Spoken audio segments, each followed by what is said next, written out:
Hey, what's good? It's your boy Bizzy Crook, and you're now tuned in to StricklyHipHop.com. Good luck. Yeah.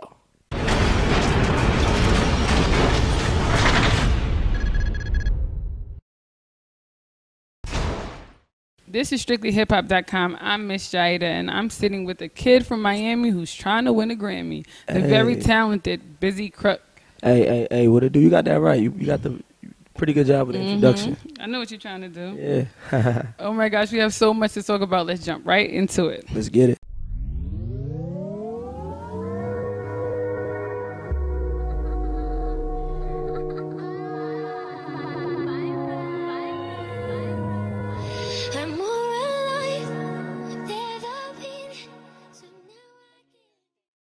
But really, the music, No Hard Feelings, your most recent work of art, incredible production, lyrical tracks. It's like you really poured your soul into this one. Yeah. I really appreciate it. Tell the people No Hard Feelings what it stands for. No hard feelings just means it means no resentment. It means no anger. It means no regret. It means no hard feelings. I basically took it somewhere else. Like, it's time that I open up. I'm just going in. I just wanted to create. I wanted to go for the best project of the year. And it's me saying no hard feelings. Like I said, to the people I was talking about in the stories, to the people who are listening, no hard feelings. It's me telling them, let go of whatever haunts you. No hard feelings. Don't hold on to nothing negative. Exactly, and it's apparent to me that you've been through a lot of life-altering situations with the past suicide attempt and everything. And I want you to give some words of advice and encouragement to people who are in a place, whether it's suicidal or where you once were. What do you say to people who's down on life right now? Anybody who's down, I could tell y'all the best thing that could ever happen to you is to be broken. It's the best thing that could ever happen to you, just because it gives you the chance to rebuild yourself. When you're broken, you're able to see everything that you need to change, everything that to get to that other side. So you just get put in the mind state of change, and after a while, when you get outside that tunnel, it's the brightest day ever. You're right. Sometimes you really have to be lost to find yourself. Yeah, exactly. So No Hard Feelings, the cover, is that the finger with the blood? Is that signifying the suicide attempt? Yeah, it signifies the whole project. Like when you look at that cover, you're gonna think something. When you listen to the music, you're gonna match everything. You're not gonna have another question. It's gonna make complete sense. So listen to the music. Explanation kills the art. So before I got put on to you, I heard a lot of J. Cole comparisons, and which is plausible because J. Cole is a storyteller. But how do you feel about the comparisons, and what do you feel like separates you from certain artists? I feel like I used to get a lot of comparisons back in the day. I feel like I broke out of that. We got familiar with you. Right, it's the story. Every J. Cole's telling his story. I'm telling mine. Everybody's different. Especially when it comes to storytellers. We all tell our own story. I can't look at Eminem's career without noticing how many feuds he's been in and how many hip hop beefs and back and forth. He really had a lot of controversy surrounding around him. And I want to ask you, when that time presents itself and people's coming to you with diss records, how are you going to take the Drake route, like this meeting of your platform? Or how are you going to act when beef? It depends, because now I'm just on I'm just on a more positive, I only entertain positive energy. But Eminem being my favorite rapper, I'm probably not that guy to go there with. And this was the guy I look up to who was destroying anybody who presented himself to them. So that can happen. Exactly. That's exactly what he was doing.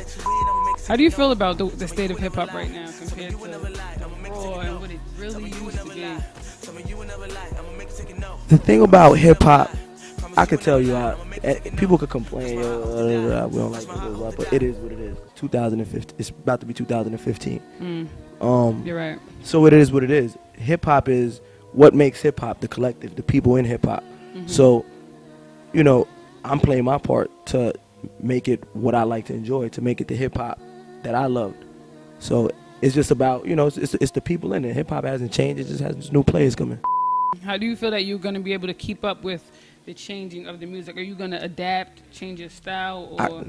I have a different method. I like to study the roots. Everybody else is trying to recreate new stuff, not noticing what worked for the legends back in the day. And that's what they strive so far away from, which is why hip-hop is so different. Now, I grew up since 8 years old just studying it. So, going to the No Hard Feelings cover, I gave you a cover with a story. Going into the music, I gave you a story. I could have gave him 12 records, but I gave him 22. That's what I learned from the great. And that's probably where people go wrong, not studying, history. Yeah. You gotta know your history. Yeah. We're in an era where everybody just wants to be different and recreate new stuff, which is cool sometimes if it works. But I'm in love with hip hop and what it was. So who is your top 5 favorite rappers from? I'm not really asking as of right now, but period. Growing up mostly. Man, that's a tough one because I just have so many phases. But I gotta say Eminem. There's no particular order. Eminem, Hov, Kanye, Cameron, and probably Fab. So Bizzy, we're gonna move into Michael Jordan. Okay. Now, according to you, it's obvious that you're a huge Michael Jordan fan. Right. Your one of your past album covers was his face on it, like your face in the collage, right, his pictures. And when I think of Michael Jordan, I really think about the legacy he has in Game 5 of the finals, the flu game. You can't overlook that. That was like really brilliant, and it kind of reminds me of, to me, you're resilient. Look what you've been through. You're resilient. You snap back quick from that. You was down. You committed suicide. So, do you feel like your skin is tough enough to get through Game 5 of this industry? Yeah, especially like now. Yeah, I'm just. I had a year where I just, basically this whole year I like to say like I was in a.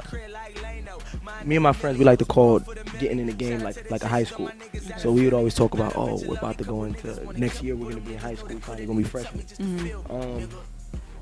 So this year I kind of felt like I was in orientation. Like I got to see how people moved, and I got to see the game from behind the glass. So I know what to expect. And as long as I keep my circle and the people that I came with around, and we keep our mentality and never forget why we started this, then whatever all the cartoon stuff going on out there, it'll never interfere with what we're doing.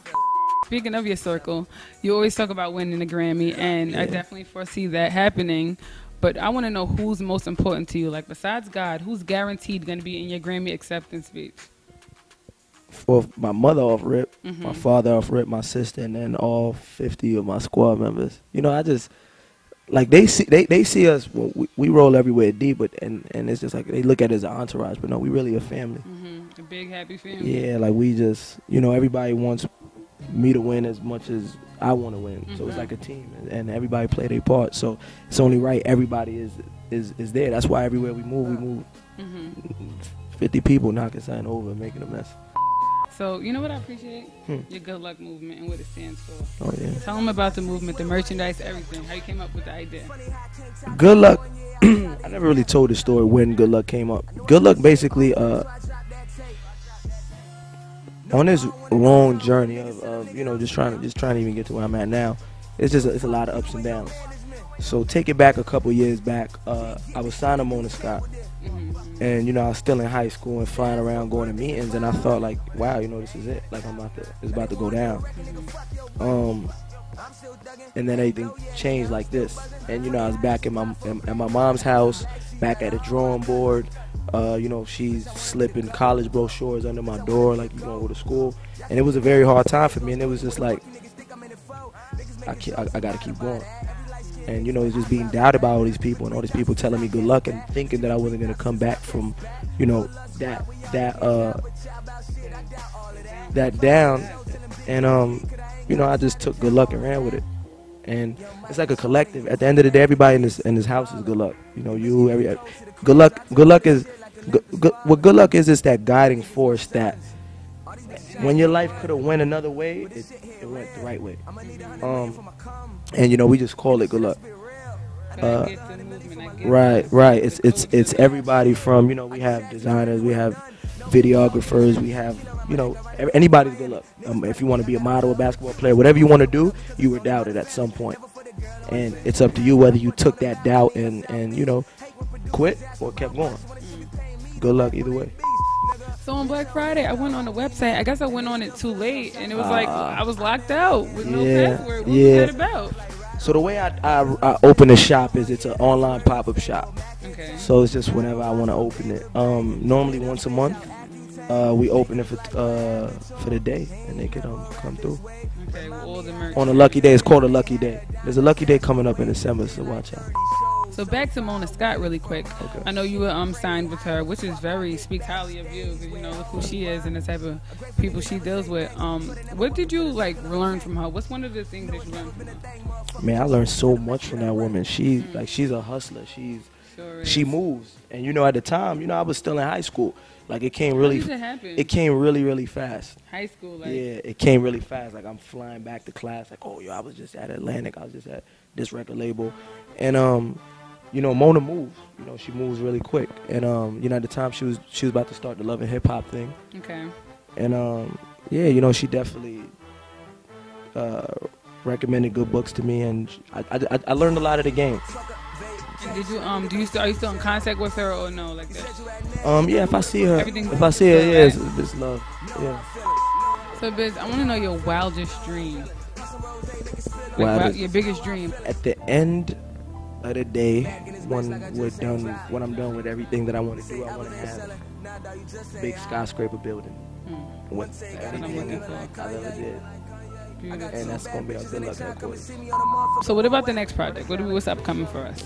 Right now, I'm in what I like to call the visual phase of No Hard Feelings. I'm about to give them. So the Oath video came out, which is Your videos, man, are really amazing. You put a lot of time and work into them. Thank you. You really do. Yeah. So the next, what I'm doing is I'm going in order. So Oath came out first. Okay. Next is No Hard Feelings video, and what it's gonna be is every video is gonna connect.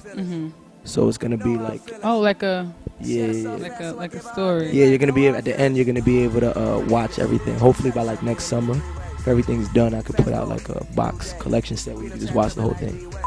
Okay, so we're definitely looking forward to everything you have upcoming and in store. Tell me where to find you at. Follow me on Twitter, Instagram. It's Bizzy Crook, BIZZYCROOK.